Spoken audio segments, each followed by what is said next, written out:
ನಾನು ಪ್ರಾರಂಭದಲ್ಲೇ ಅವರು ಪಾದಯಾತ್ರೆ ಬೆಂಗಳೂರಿಂದ ಮೈಸೂರಿಗೆ ಪಾದಯಾತ್ರೆ ಮಾಡಿದಾಗ ಬಿಜೆಪಿ ಜನತಾದಳದವರು ಆವತ್ತೇ ನಾನು ಏನು ಹೇಳಬೇಕು ಎಲ್ಲ ಹೇಳಿದ್ದೇನೆ.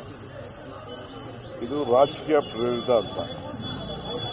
ಅವ್ರದ್ದು ಯಾವುದೋ ಸಿಗ್ನೇಚರ್ ಇಲ್ಲದೆ ಹೋದಾಗ, ಅವ್ರಿಗೆ ಯಾವುದೋ ಸಂಬಂಧ ಇಲ್ಲದೆ ಹೋದಾಗ ಅವ್ರ ಪ್ರಾಪರ್ಟಿಗೆ ಕಾಕೊಂಡವರು ಕ್ಲೈಮ್ ಕೇಳ್ತಾರೆ. ಕ್ಲೈಮ್ ಕೇಳೋದು ನೀವು ಕೇಳ್ತೀರಾ, ನಾನು ಕೇಳ್ತೀನಿ, ಇನ್ನೊಬ್ರು ಕೇಳ್ತಾರೆ. ಅವ್ರು ಕ್ಲೈಮ್ ಕೇಳಿದ್ದಾರೆ, ಅವ್ರು ಕೊಟ್ಟಿದ್ದಾರೆ.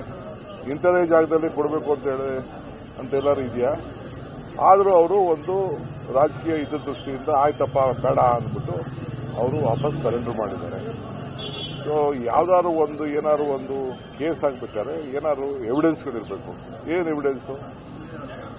ಯಾವ ಎವಿಡೆನ್ಸು ಇಲ್ಲ ಇಲ್ಲಿ. ಸೊ ಲೋಕಾಯುಕ್ತ ಅವ್ರ ಡ್ಯೂಟಿ ಅವ್ರು ಮಾಡಿದ್ದಾರೆ. ಏನಾಯ್ತು ಅವ್ರು ಫೈಟ್ ಮಾಡ್ಕೊಳ್ಳಿ. ಇಡೀ ಫುಲ್ಲಿ ಏನು ನಮ್ಗೇನು ಗೊತ್ತಿಲ್ವಾ? ಡೆಲ್ಲಿಯಿಂದ ಕರ್ಕೊಂಡ್ಬಂದು ಲಾಯರ್ಗಳನ್ನ ಆರ್ಗ್ಯುಮೆಂಟ್ ಮಾಡಿಸೋದು. ಇಸ್ ಪ್ಯೂರ್ಲಿ ಬಿಜೆಪಿ ಜನತಾದಳದ ಪೊಲಿಟಿಕಲ್ ಬ್ಲಾಟ್.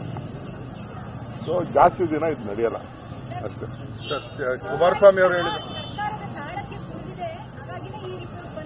ಹೇಳಿ. ನೋಡ್ರಿ, ಹೈಕೋರ್ಟ್ ಈಗಾಗಲೇ ಹೇಳಿದೆ. ಸುಪ್ರೀಂ ಕೋರ್ಟ್ ಜಜ್ಮೆಂಟ್ ಇದೆ, ನೋಡಿದಿರ ನೀವು?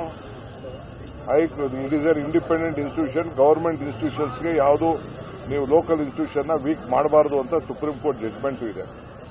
ಹೈಕೋರ್ಟ್ ಅವರೇನೆ ಹೇಳಿದ್ದಾರೆ. ಹೈಕೋರ್ಟ್ ಅವರು ಅವ್ರಿಗೆ ದೇ ಆರ್ ಇಂಡಿಪೆಂಡೆಂಟ್ ಬಾಡಿ ಅಂತ ಹೇಳಿದ್ದಾರೆ. ಅವ್ರು ಇಂಡಿಪೆಂಡೆಂಟ್ ಬಾಡಿ ಮಾಡ್ತಾ ಇದ್ದಾರೆ. ಈಗ ನಾನು ಚೀಫ್ ಮಿನಿಸ್ಟರ್ ಇರ್ಬೋದು, ಇನ್ನೊಬ್ರು ಚೀಫ್ ಮಿನಿಸ್ಟರ್ ಆಗ್ಬೋದು, ಬೊಮ್ಮಾಯಿ ಚೀಫ್ ಮಿನಿಸ್ಟರ್ ಇರ್ಬೋದು, ಯಾರು ಇರ್ಬೋದು. ಹಂಗಾರೆ ಪ್ರತಿಯೊಂದು ಕೇಸನ್ನು ಮುಖ್ಯಮಂತ್ರಿಗಳು ಹೇಳ್ದಂಗೆ ಪೊಲೀಸವ್ರು ಕೇಳ್ತಾರಾ? It is not police.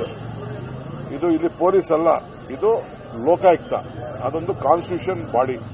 ಈಗ ಎಲೆಕ್ಷನ್ ಕಮಿಷನ್ ಕಾನ್ಸ್ಟಿಟ್ಯೂಷನ್ ಬಾಡಿ. ಬೇರೆ ಬೇರೆ ಸಿಬಿಐನೂ ಕೂಡ ಅದೊಂಥರ ಲೆಕ್ಕ.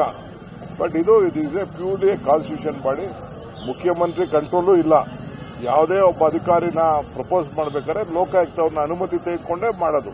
They will pick from Karnataka ಅಷ್ಟೇ.